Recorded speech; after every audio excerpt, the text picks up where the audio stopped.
अस्सलाम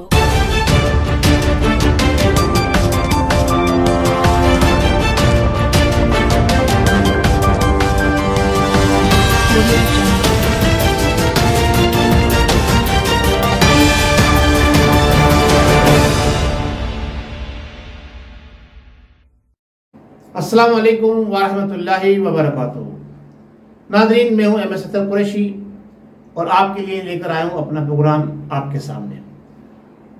AQ global YouTube channel का यह मुनफरिद प्रोग्राम है जो आपके लिए लेकर आता है बड़ी खबरों के पीछे छुपे सच की हकीकत। तो आइए आज हम अपने इस प्रोग्राम में शामिल करते हैं दो बड़ी खबरें।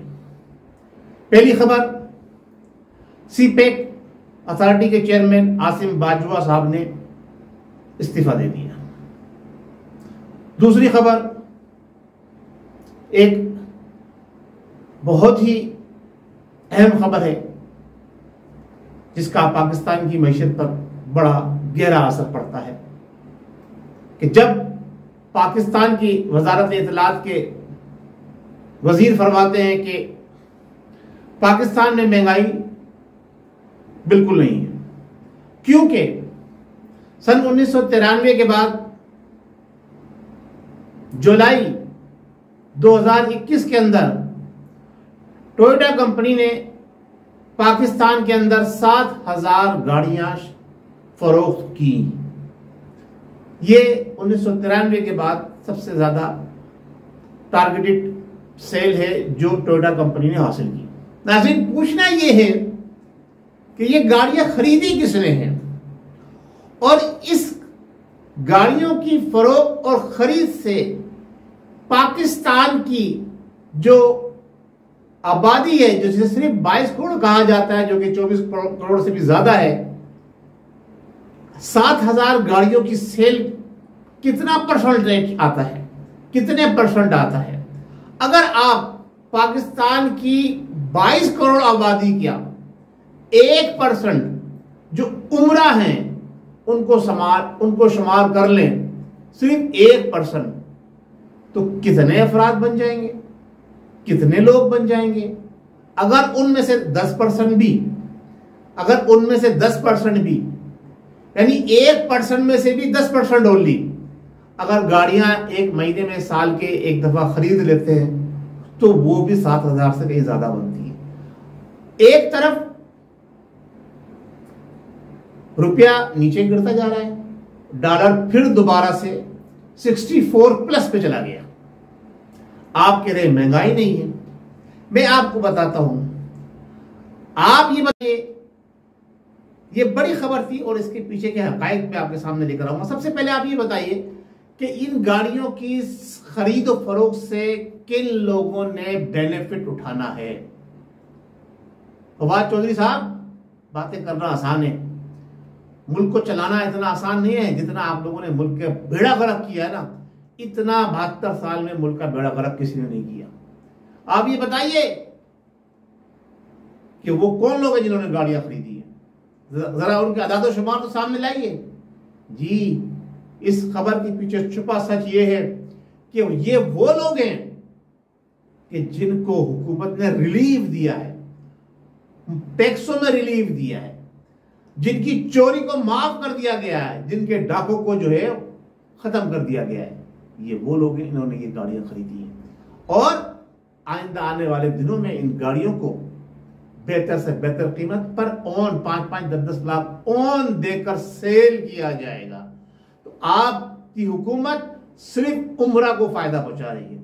उम्रा के लिए आपका कानून दूसरा है और गुरबा के लिए जो असल पाकिस्तान की ताकत है, असल पाकिस्तान की अवाम है, उसके लिए कानून दूसरा है। इसी तरह से लो ग्रेड ऑफिसर्स, मुलाजमीन को, अवाम को तंग किया जा रहा है, परेशान किया जा रहा है। वैक्सीन लगाओ, सिम बंद हो जाएगी, तनख्वाह नहीं मिलेगी, हम सफर नहीं करने देंगे। आप ये बताइए कि आपकी हाई फाई प्रोफाइल लोगों ने, कितने परसेंट लोगों ने वैक्सीन लगवाई? उनका कहीं जिक्र नहीं आ रहा। तो ये हुकूमत का दौरा मेयार जो मदीने की रियासत का तस्वुर देती है, झूठ को परवान चढ़ाती है और झूठ इतने जिटाई से और इतने वसूख के साथ बोला जाता है कि लोग उसको सजगुमान करने लगते हैं। नाजरीन, मैं आपको एक छोटा सा तज़किया पेश करता हूँ। मैं मलेशिया में होता हूँ तो मलेशिया के हवाले से आपसे बात करता हूँ। मलेशिया के अंदर कम से कम जो सैलरी है वो 1500 रिंगिट है, जो अगर आज की कैलकुलेशन के हिसाब से अगर किया जाए तो 57-58 हजार पाकिस्तानी रुपीस बनती है। पाकिस्तानी रुपीस, लेबर की सैलरी की बात कर रहा हूँ। 58 हजार पाकिस्तानी, प्लस माइनस होता रहता है। मलेशिया और पाकिस्तान में कितनी है वो आपको पता है, 15,000 और 20,000। अब 20,000 के अंदर क्या एक 4 से 6 फैमिली के अफराद गुजारा कर सकते हैं? अब आप महंगाई की बात करते हैं, आइए मैं आपको बताता हूं। मलेशिया के अंदर पेट्रोल की कीमत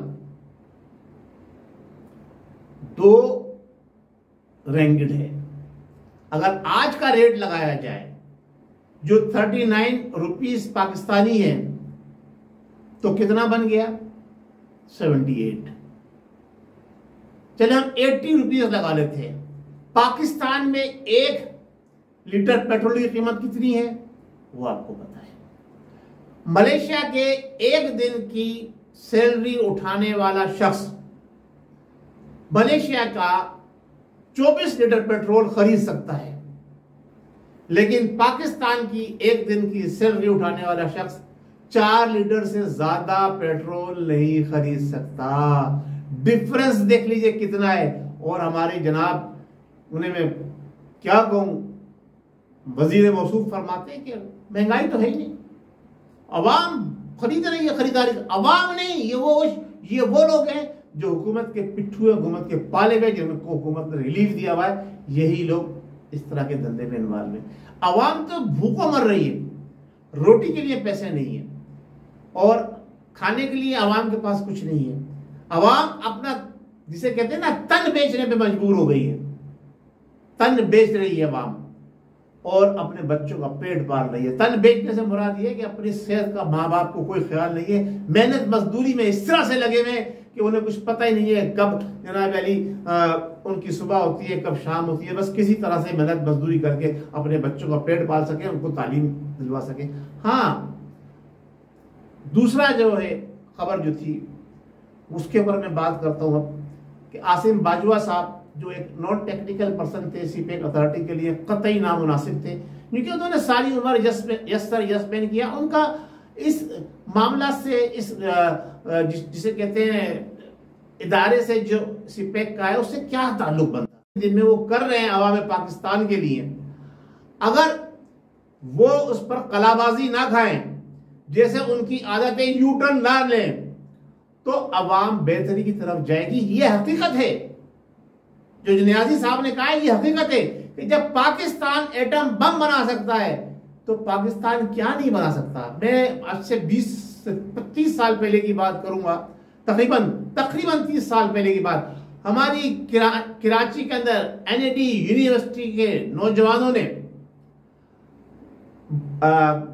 कार को बैटरी में चलाकर डेमोन्स्ट्रेशन किया, और जो लोग कराची से वाकिफ हैं वो जानते होंगे, हसन स्क्वायर से लेके जो एनएडी यूनिवर्सिटी तक कार चलाकर दिखाई।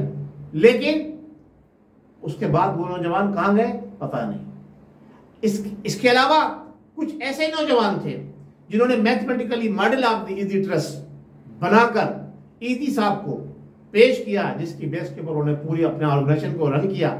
उसके बाद वो कुछ और सरकार को भी बना के डिलीवर करना चाहते थे, लेकिन उनके साथ क्या हुआ, कहां गए, कुछ नहीं पता।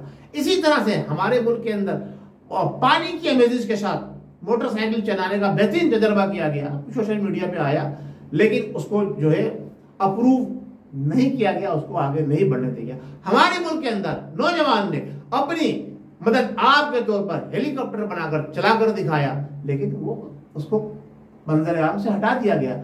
इसी तरह से बहुत सारे नौजवान जो बेहतरीन कारनामे अंजाम दे चुके हैं, लेकिन कभी भी उनको जो है वेलकम नहीं किया गया। हाँ, नियाजी साहब अगर सपोर्ट करें, हमारे हर घर के अंदर एक छोटी इंडस्ट्री लग सकती है। जब हम हर काम कर सकते हैं, हमारे यहाँ छोटे छोटे बच्चे माइक्रोसॉफ्ट के अंदर इनाम हासिल करते हैं, उनके एक्सपर्ट बन जाते हैं छोटी छोटी उम्र के अंदर, तो हम बहुत कुछ कर सकते हैं। लेकिन जरा इकबाल का ये शेर है कि जरा नम हो तो ये मट्टी बड़ी सरखेज साफी। हमें कोई सही रेबर, रहनुमा और लीडर नहीं मिला। जो लीडर मिले थे उनको दबा के रखा गया, और जिन्होंने दबा कर रखा वो सबको मालूम है। नाज़रीन, आज का प्रोग्राम मैं यहीं पे खत्म करता हूं कि अल्लाह तबारक व तआला पाकिस्तान को बेहतरी की तरफ लेके जाए। लेकिन ये कोरोना वायरस की जो वबा दानिस्ता तौर पर पाकिस्तान में फैलाई गई है, इससे छुटकारा हासिल करने के लिए हुकूमत को जो है कुछ सोचना चाहिए। बहुत शुक्रिया। अस्सलाम वालेकुम व रहमतुल्लाहि व बरकातहू। पाकिस्तान जिंदाबाद। जश्न आजादी के शोधा को मेरा सलाम। पाक धरती के पासबानों को मेरा सलाम।